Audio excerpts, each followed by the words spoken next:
దేవం నారాయణం నత్వా సర్వదోషైవర్జితం దేవం నారాయణం నత్వా సర్వదోషైవర్జితం పరిపూర్ణం గురుంశ్చాన్ గీతార్థం వక్ష్యామి లేశతః.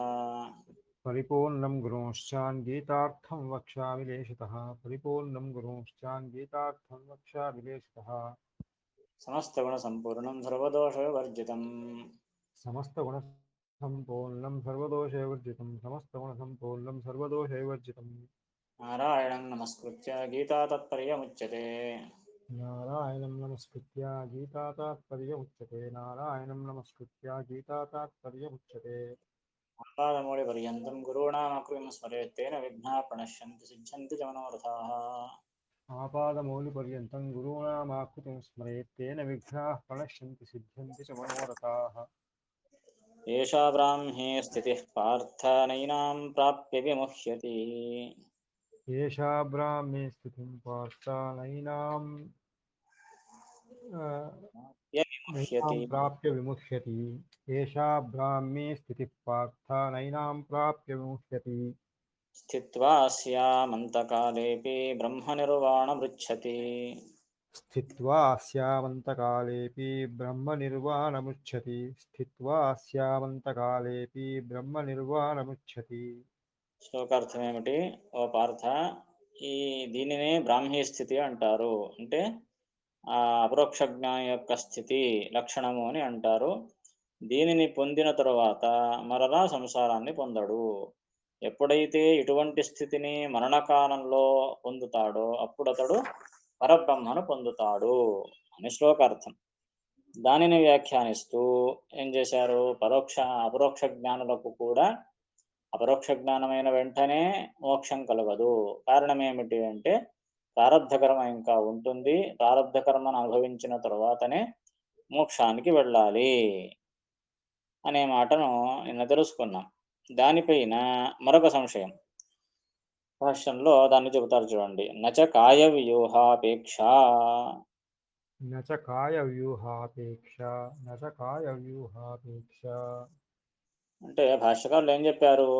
ప్రారబ్ధ కర్మ ఉంటుంది, ప్రారబ్ధ కర్మను ముగించుకున్న తర్వాతనే మోక్షానికి వెళ్ళాలి అన్నారు. ఆ ప్రారబ్ధ కర్మ ఎన్ని జన్మలైనా ఉండొచ్చు. అది వారి యొక్క కర్మానుగుణంగా ఉంటుంది. ఇంతకుముందు చెప్పినట్లుగా బ్రహ్మదేవునికి 100 జన్మలు, ఈశ్వరునికి 41 జన్మలు, అలాగే ఇంద్రాదులకు 20 జన్మలు, సూర్యాదులకు 10 జన్మలు. ఆ విధంగా వారి వారి కర్మానుగుణంగా ప్రారబ్ధ కర్మ ఉంటుంది. అంటే ప్రారబ్ధ కర్మ అనేది ఎన్ని జన్మలైనా ఉండవచ్చు.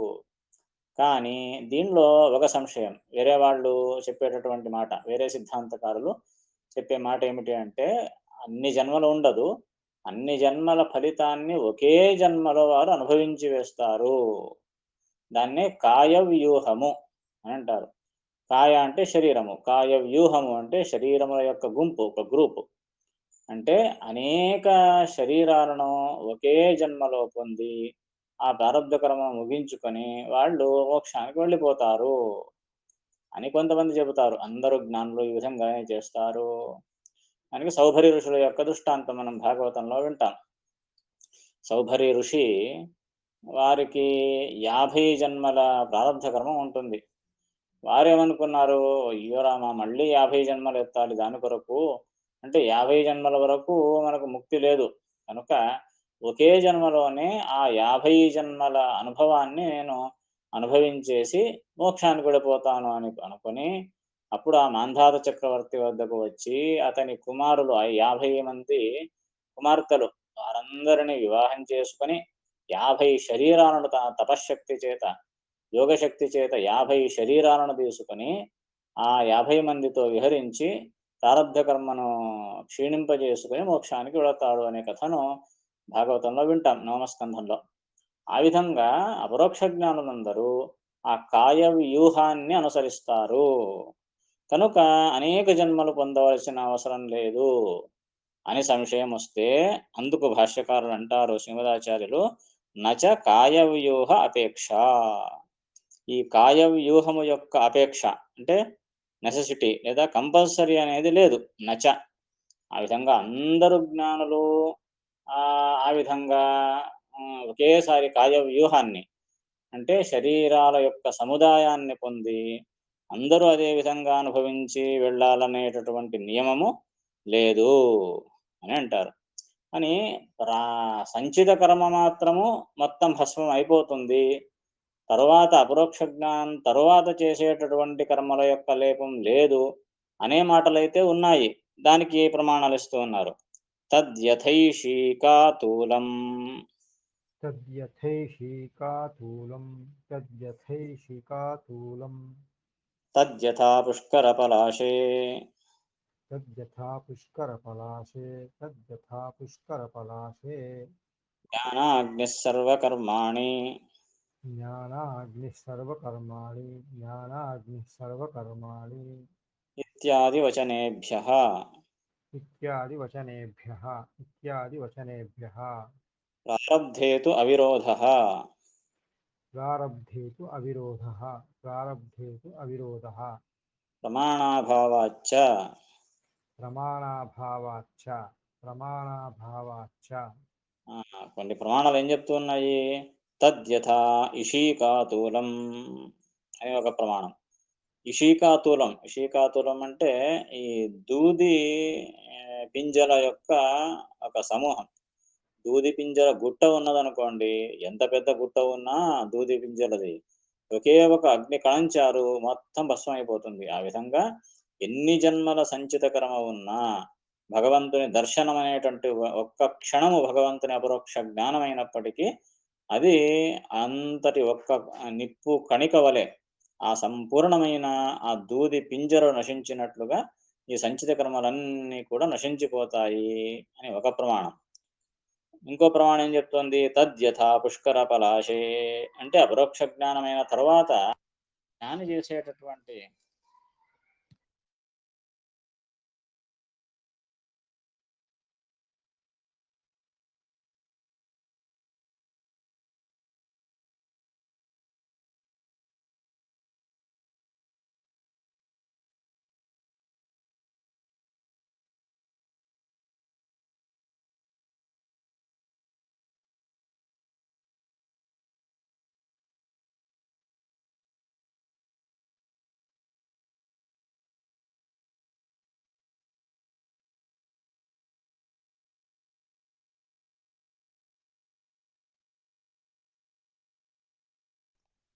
హరే నమః. ఆ విధంగా మరొక ప్రమాణం ఏం చెప్తోంది? తద్యథా పుష్కర పలాశే అంటే అపరోక్ష జ్ఞానమైన తరువాత చేసినటువంటి కర్మలు ఇతనికి లేపం కావు అనే విషయానికి ఒక ప్రమాణం. అంటే అపరోక్ష జ్ఞానమైన తరువాత సంచిత కర్మలన్నీ నాశమైపోతాయి ఆ ఇషీకాతూలం వలె, అంటే దూది రాశి వలె. ఇక తర్వాత చేసిన కర్మల గతి ఏమిటి అంటే తద్యథా పుష్కర పలాశే అనే ప్రమాణం. పుష్కర పలాశం అంటే ఈ తామరాకుపై నీటి బొట్టు వలె. తామరాకుపై నీటి బొట్టు ఏ విధంగా ఆ నీటి బొట్టు పడినా తామరాకు తడవదో, ఆ విధంగా అపరోక్ష జ్ఞానికి కూడా కర్మలను చేసిన కర్మల యొక్క లేపం ఇతనికి కాదు అనే విషయాన్ని ఒక ప్రమాణం చెబుతుంది. మరొక ప్రమాణం చెప్తోంది జ్ఞానాగ్ని సర్వకర్మాణి భస్మసాత్ కృతేర్జున అని ఇదే భగవద్గీతలోనే కృష్ణుడు చెప్తాడు. జ్ఞానం అనేటటువంటి అగ్ని, అపరోక్ష జ్ఞానం అనే అగ్ని సర్వకర్మాణి భస్మసాత్ కురుతే సమస్త కర్మలను కూడా భస్మం చేసేస్తుంది అనే ప్రమాణం చెబుతుంది. ఇత్యాది వచనేభ్య ఇటువంటి వచనముల వల్ల ఏం తెలుస్తోంది? అపరోక్ష జ్ఞానం వల్ల సంచిత కర్మలన్నీ నాశమైపోతాయి, ముందు చేయబోయే కర్మల యొక్క లేపం కలగదు అని ఉన్నది. కానీ ప్రారబ్ధేతు అవిరోధ ఎన్ని ఉన్నప్పటికీ ప్రారబ్ధేతు అంటే ప్రారబ్ధ కర్మ ఉన్నది అంటే వాటికి విరోధం లేదు. అంటే ప్రారబ్ధ కర్మను మాత్రం అనుభవించి వెళ్ళవలసిందే అని అర్థం.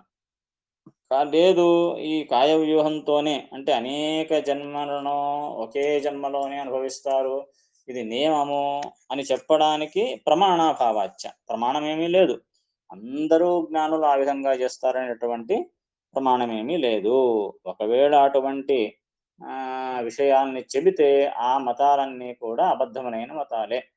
అన్నీ ఒకే జన్మలోనే అనుభవిస్తారు అని చెప్పే మతాలు సరి అయిన మతాలు కావు. అందుకే ముందు చెప్తూ ఉన్నారు నచ తచ్ఛాస్త్రం ప్రమాణం. न च तच्छास्त्रं प्रमाणं न च तच्छास्त्रं प्रमाणं ఆ విధంగా చెప్పేటటువంటి మతములు, అటువంటి శాస్త్రములు అంటే అందరూ జ్ఞానులు ఈ విధంగానే చేస్తారు అని ఎవరైతే చెబుతారో వారి యొక్క అభిప్రాయం ఆ శాస్త్రములు ప్రమాణములు కావు. నచ తచ్చాస్త్రం ప్రమాణం. మరి ఏవి అప్రమాణములైనటువంటి మతాలు ఏవి, ఏ మతాలను మనం నమ్మకూడదు అనే దాన్ని ఒక ప్రమాణం ద్వారా చెప్తూ ఉన్నారు. అక్షపాద కణాదానాం अक्षपादकनादानां సాంఖ్యయోగ జటాభృతాం साङ्ख्ययोगजटाभृतां మతమాలంబ్య ఏ వేదం मतमालम्ब्य ये वेदं దూషయంత్యల్పచేతసః दूषयन्त्यल्पचेतसः दूषयन्त्यल्पचेतसः ఇది నిందనాత్. इति निन्दनात् ఆ, ఈ మతములన్నింటినీ కూడా నిందించారు. ఏవి? అక్షపాద కణాదానాం సాంఖ్య యోగ జటాభృతాం మతం ఆలంబ్య ఏ వేదం దూషయంతి అల్పచేతస. అక్షపాద కణాద అందులో అక్షపాద అంటే వైశేషిక మతం, కణాద అంటే గౌతముని యొక్క న్యాయశాస్త్రం. వైశేషిక శాస్త్రము, న్యాయశాస్త్రము, సాంఖ్యశాస్త్రము, యోగశాస్త్రము, జటాభృతాం. జటాభృతం అంటే పాశుపత మతం, ఈశ్వరుడు ప్రవర్తించిన పాశుపత శాస్త్రము. వీటిని ఈ మతం ఆలంబ్య, ఈ మతములను ఆలంబించుకొని, వాటిని అవలంబించుకొని ఎవరైతే వేదం దూషయంతి, వేదమును దూషిస్తారు. పై మతాలన్నీ వేదములకు విరుద్ధమైన సిద్ధాంతాలను చెబుతూ ఉన్నాయి. ఈ మతాలను అవలంబించి ఎవరైతే వేదాన్ని దూషిస్తారో వారు అల్పచేతస, వారు మూర్ఖులు అని ఆ మతాలను నిందించారు. కనుక ఆ మతములను అనుసరించి ఈ కృష్ణుని మతానికి విరుద్ధంగా తెలుసుకోకూడదు. మరి కొన్ని చోట్ల ఈ శైవ మతాన్ని, శివభక్తులను ప్రశంసించేటటువంటి మాటలు వస్తాయి కదా, దానికి ఏమర్థము అని అంటే దాని గురించి చెబుతూ ఉన్నారు. యత్ర తు స్తుతిః यत्ततु स्तुतिः తత్ర శివభక్తానాం స్తుతిపరత్వమేవ तत्र शिवभक्तानां स्तुतिपरत्वमेव న తత్సత్యత్వం न तत्सत्यत्वं నహి తేషామపి न हि तेषामपि ఇతరగ్రంథ విరుద్ధార్థే ప్రామాణ్యం. इतरग्रन्थविरुद्धार्थे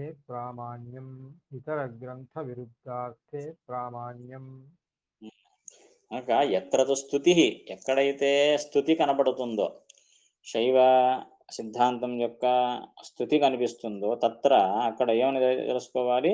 శివభక్తానాం స్తుతిపరత్వమేవ, అంటే వైష్ణవ మార్గంలో ఉండే శివభక్తుల యొక్క స్తోత్రము అని ఇక్కడ తెలుసుకోవాలి తప్పనిస్తే ఆ శైవ మతముల యొక్క స్తోత్రము అని తెలుసుకోరాదు.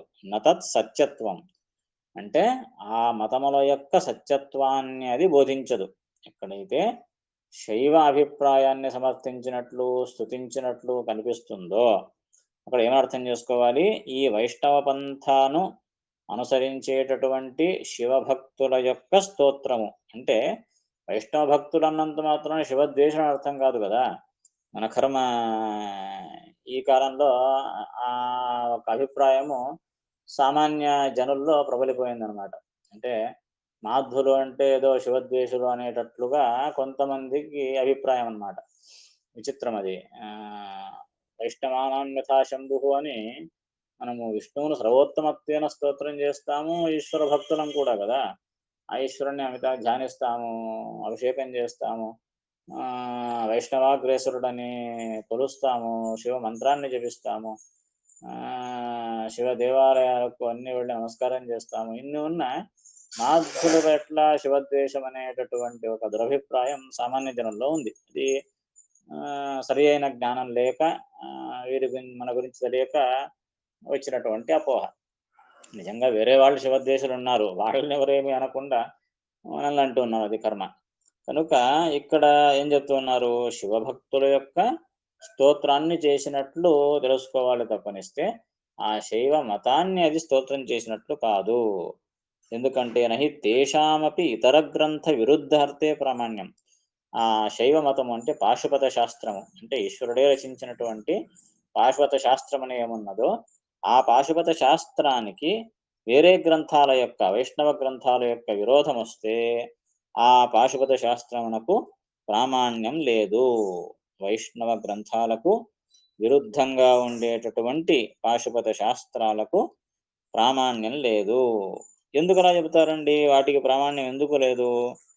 దానికి ప్రామాణ్యం ఇస్తూ ఉన్నారు. ఎందుకు అది ప్రమాణం కాదు అనే విషయానికి వేరే పురాణం యొక్క వచనాన్ని ఇస్తూ ఉన్నారు. తథాహి ఉక్తం.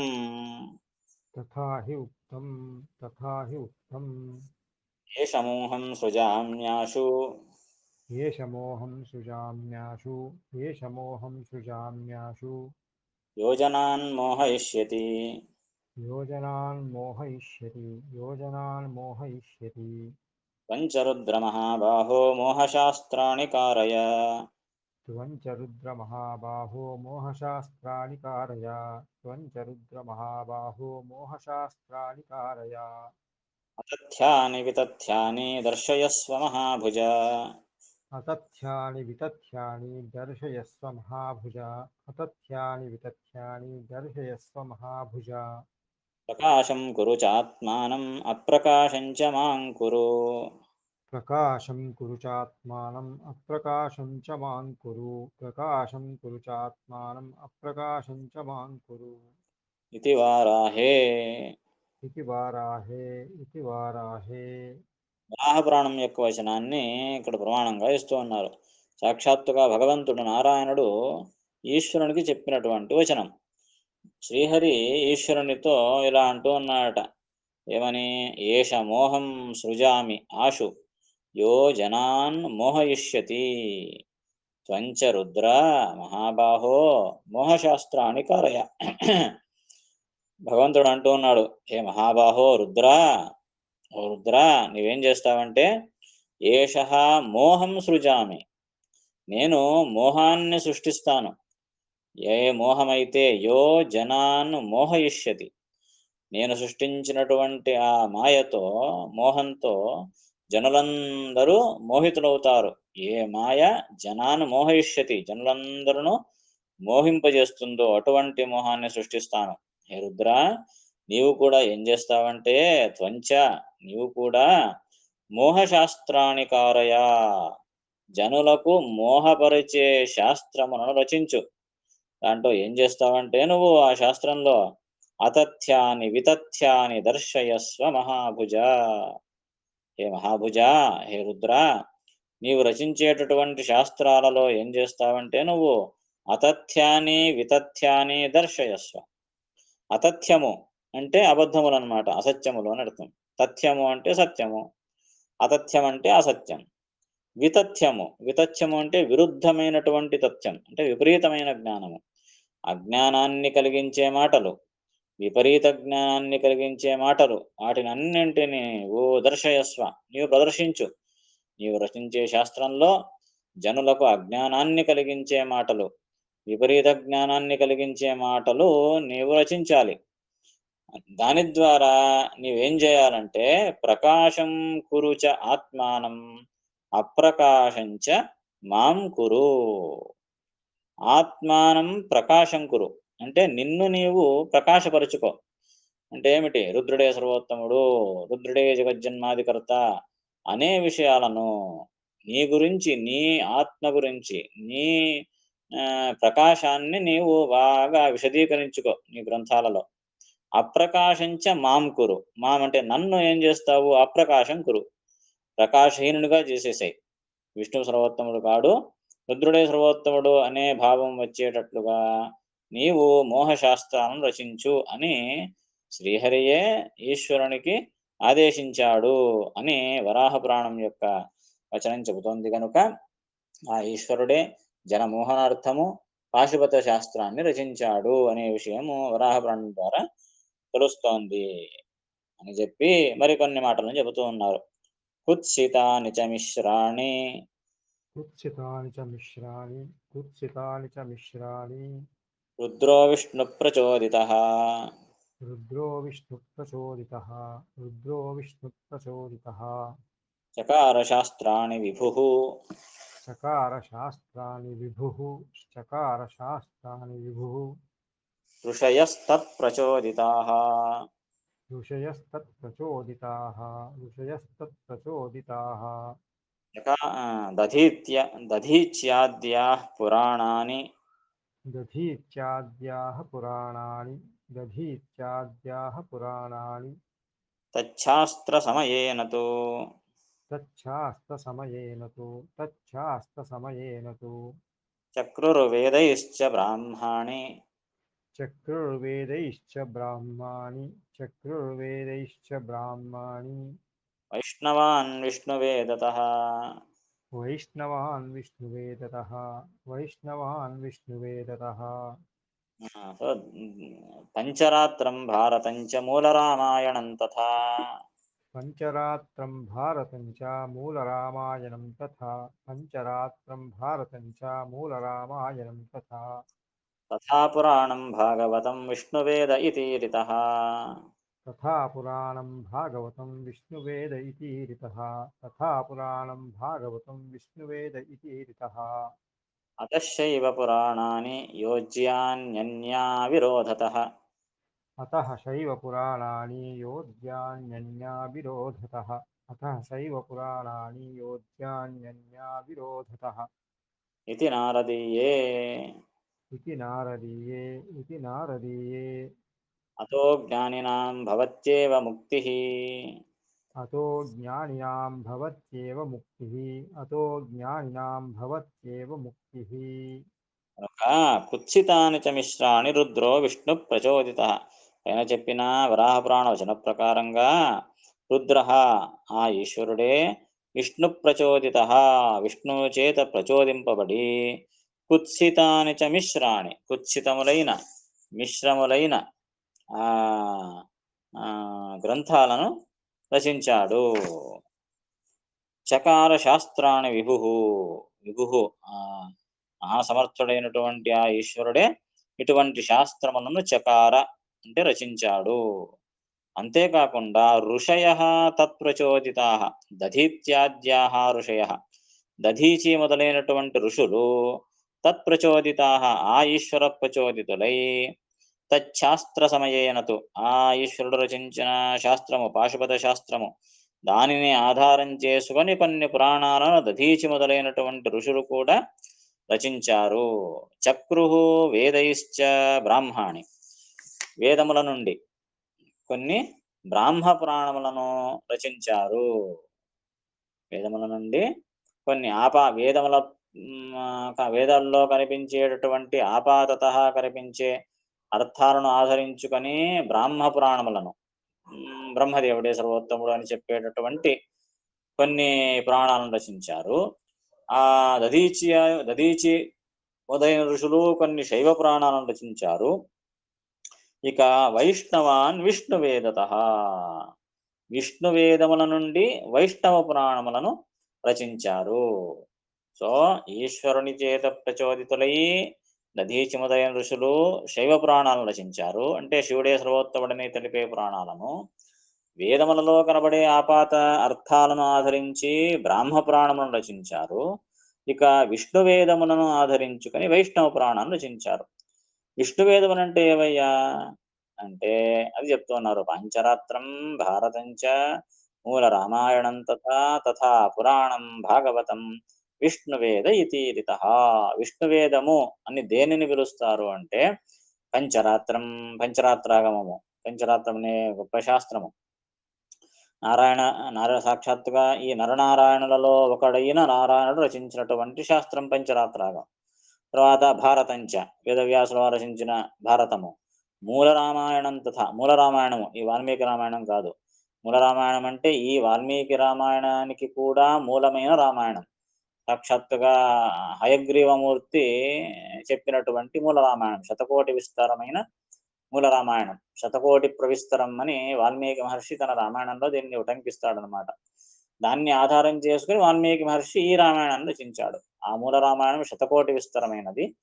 దాన్ని చూసుకొని 24,000 శ్లోకాలతో ఈ వాల్మీకి రామాయణం రచించాడనమాట. సో ఆ మూల రామాయణము, మహాభారతము, పంచరాత్రము, తథా పురాణం భాగవతం, భాగవత పురాణము, వీటిని విష్ణువేదము అని పిలుస్తారు.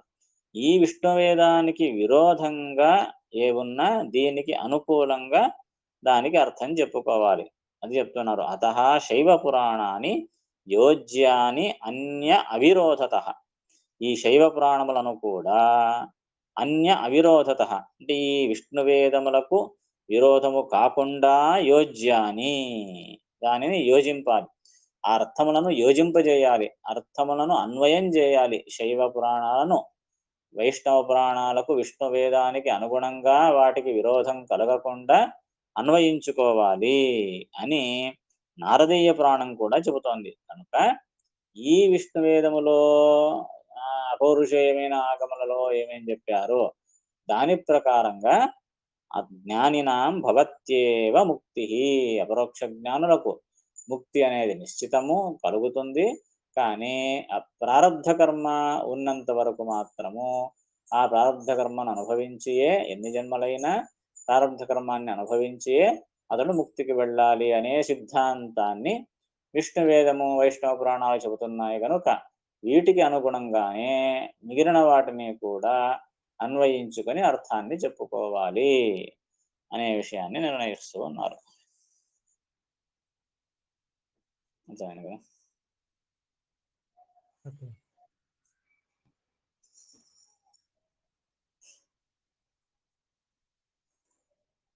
ఇంకా సంశయం అంటాడు.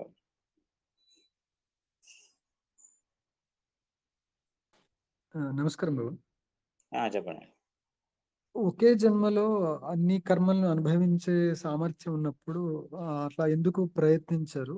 అంటే అది అవకాశం ఉన్నప్పుడు అందరూ వినియోగించుకోవాలని కోరుకుంటారు కదా. అది కొన్ని చెప్తే కదా, కొన్ని exceptions are not the rules అన్నట్లుగా సాధారణ నియమం ఇది భగవంతుని సంకల్పము. ప్రారబ్ధ కర్మకు ఇన్ని జన్మలు అనుభవించాలి అనే నియమం ఏమున్నదో ఆ నియమానుగుణంగానే అది సాధారణ నియమం కనుక ఆ నియమాన్ని అందరూ అనుసరించాలి అనేది భగవన్ నియమం. దాన్ని అనుసరిస్తారు అందరూ. కాకపోతే ఎక్కడో ఒకటి అరా ఈ సౌకర్య ఋషి వంటి వారిలో అది ఎక్సెప్షన్ కేసు అనమాట. అంటే అంతటి యోగ శక్తి వారికి ఉన్నది అని చూపించడానికో, వారి మహత్వాన్ని జగత్తునకు తెలియజేయడానికో, ఇలా అనేక కారణాల వల్ల అవర, శాప ఇత్యాది నిమిత్తాలను చేసుకొని 1-2 ఎక్సెప్షనల్ కేసుకు మాత్రమే ఎగ్జామ్షన్ ఉంటుంది తప్పనిస్తే సాధారణ నియమానికి ఎప్పుడు భంగం కలగదనమాట. సో భగవంతుని యొక్క నియమం ఏమిటి? ప్రారబ్ధ కర్మ అనేది ఆ ఎన్ని జన్మల కర్మ అని ఉంటుందో దాన్ని తప్పనిసరిగా అనుభవించి తీరాలి అనేది సాధారణ నియమం. అపవాదాలు అన్నింటికీ ఉంటాయి. అన్ని రూళ్లకు ఎక్సెప్షన్ ఎలా ఉంటుందో అలా దీనికి ఎక్సెప్షన్ కేసుగా మాత్రమే చూడాలి తప్పనిస్తే సాధారణ నియమానికి ఏ భంగం కలగదు. అంటే ఇది ఒక ఆచార్య గురించి చెప్తారు కదా బాబు, ఆయనకు ఇది ముస్లిం ధర్మంలో పుట్టే ఇది ఉంది అని చెప్పేసి ఆయన బ్రాహ్మణ జన్మలో ఉన్నప్పుడే వెళ్ళి మసీదుకి వెళ్ళి ప్రార్థన చేసేవారు అన్నట్టు ఒకరి అదే గురించి విన్నాను. చాలా రేర్ కేసెస్ అన్నమాట ఇవన్నీ. ఎక్కడైతే ఇటువంటివి వింటామో అవి ఎక్సెప్షనల్ కేసుగానే మనం తీసుకోవాలి తప్పనిస్తే సాధారణ నియమం మాత్రము ఇదే ఎన్ని జన్మలు ఉంటే అని అనుభవించాలి జన్మలు ఉంటే అంతే. అది ఎక్కడైతే ఇటువంటివి వింటామో అది కేవలం ఎక్సెప్షన్ గా మాత్రమే తీసుకోవాలి అంతే. ఈ సాధారణ నియమానికి భంగం కలగదు. నియమం లేదు అని చెప్పారు. నచ కాయ వ్యూహ అపేక్ష అంటే అది నియమం కాదు అని, అంటే వీళ్ళు ఒప్పుకున్నట్లే కదా ఎక్సెప్షన్ కేసు ఉన్నాయని చెప్పినట్లే వీళ్ళు కూడా.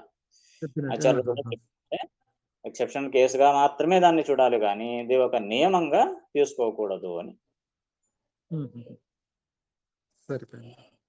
ఇంకొక చిన్న ప్రశ్న, ఇది పంచరాత్రం భారతం చ మూల రామాయణం తథా పురాణం భాగవతం, అక్కడ తథా తథా అని 2 సార్లు వచ్చింది, అది పునరావృత్తి లాగా అంటే అనేది ఒక 2 చోట్ల ఏమంటారు దాన్ని పాదపురాణం చా కూడా ఉంది, భారతం చా ఉంది. అదే అదే అదే ప్రత్యేకంగా ప్రమాణము అని చెప్పడానికి కొన్ని చోట్ల అలా వేస్తారు. అంటే ప్రతి ఒక్కదానికి ప్రత్యేకమైన ప్రామాణ్యం ఉన్నది అని చెప్పడానికి. ప్రతి పురాణానికి ప్రత్యేకమైనటువంటి ఒక ప్రామాణ్యం ఉన్నది అని ఇప్పుడు ఈ సప్తాగమాలు అని అంటారు. అంటే ఈ 4 వేదాలు, ఋగ్వేద, యజుర్వేద, సామవేద, అథర్వణ వేదాలు, తర్వాత ఈ పంచరాత్రము, మూల రామాయణము, భాగవతము, ఇవి ఒకటి. లేదా పంచరాత్రము ఈ భాగవతాన్ని కూడా చేర్చుకొని 8 అనేటట్లుగా. సో అక్కడ సప్తాగమాలను చెప్పి మళ్ళీ భాగవతాన్ని ప్రత్యేకంగా చెప్పలేదు కదా అనే ఒక ఉద్దేశంతో తథాచ భాగవతం అని ఇక్కడ ప్రత్యేకంగా చెప్పారు. సాధారణంగా సప్తసు వేదసు, సప్తసు ఈ లలితా సూక్తంలో వస్తుంది చూడ, సప్త శివాసు మాతృషు, సప్త శివాసు మాతృషు అని వస్తుంది. అంటే మధ్వాచార్యులు సప్త శివాలలో అంటే సప్త ఆగమాలలో నిష్ణాతుడు అనే మాట వస్తుంది. సప్తాగమాలు అంటే ఏమిటి అన్నప్పుడు అక్కడ చెబుతారు. సప్తాగమాలు అంటే ఈ చతుర్వేదాలు, అంటే 4 వేదాలు, అపౌరుషేయమైనటువంటి 4 వేదాలు, ఈ తర్వాత పంచరాత్రము, మూల రామాయణము, మహాభారతము అని ఒక మాట. దానితో పాటుగా ఈ భాగవతాన్ని చేర్చుకోవాలి అనే మాట మరొక మాట వస్తుంది. కనుక అవన్నీ ప్రత్యేకమైన ప్రమాణాలు అని తెలియజేయడం. అక్కడ ఏదో భాగవతం చెప్పలేదని చెప్పి అనుకోదండి ఆయన, ఆ భాగవతం కూడా దీనిలోనే వస్తుంది అని చెప్పడానికి తథా పురాణం భాగవతం, ప్రత్యేకంగా అది కూడా ప్రమాణం అనే విషయం తెలియజేయడానికి మళ్ళీ ప్రత్యేకంగా దాన్ని చెబుతారన్నమాట. ఎంఫసైజ్ చేసినట్టుగా చేసి చెప్తారు. సరిపోయింది. నమస్కారం.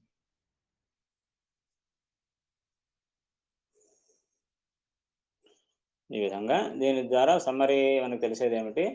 జ్ఞానులకు మోక్షం అనేది నిశ్చితము, అపరోక్ష జ్ఞానులకు మోక్షం అనేది నిశ్చితము.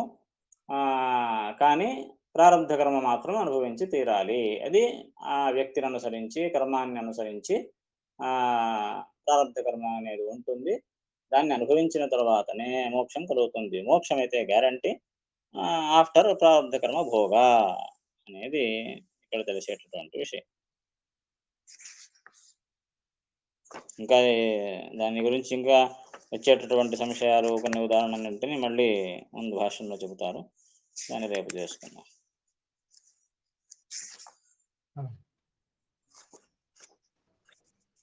శ్రీకృష్ణార్పణ.